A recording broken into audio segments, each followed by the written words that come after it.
What incident changed your life forever? It started like any other day. The bell rang at 8 a.m. sharp. I remember walking into the building, headphones in, hoodie up, barely awake. I wasn't thinking about anything except making it to second period without falling asleep. Just a regular school morning. Or so I thought. First period was English. Ms. Langford was going over some poetry, something about fear and fragility. I wasn't really paying attention. I remember thinking how dramatic the lines sounded.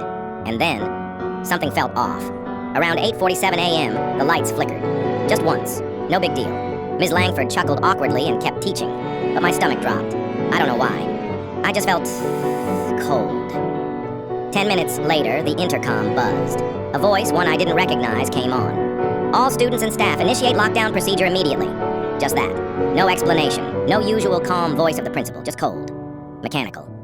The room went still. Ms. Langford dropped her chalk. Her hands shook as she turned off the lights and gestured for us to get down. No one moved for a second. Then panic set in. Desks screeched across the floor. Students tripped over each other trying to huddle in the corner.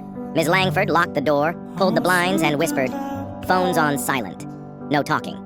We sat in complete darkness, just breathing. Someone started crying. It wasn't even 5 minutes before we heard it, a loud bang.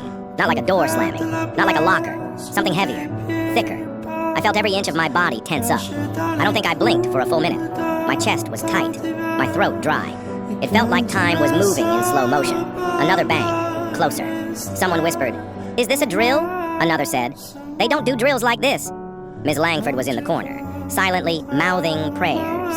I'd never seen an adult look so helpless. More footsteps, heavy ones, running, then screams. I will never forget that sound. The way it pierced through the walls. 1 second it was far, and the next, it felt like it was just down the hall. I remember gripping the leg of the desk so hard, my fingers went numb. A guy next to me was shaking so violently his phone slid out of his pocket and clattered on the floor. The sound made everyone flinch. And then, silence. 10 full minutes of silence, the kind that presses down on your chest like a weight. Then a single slow knock on our door.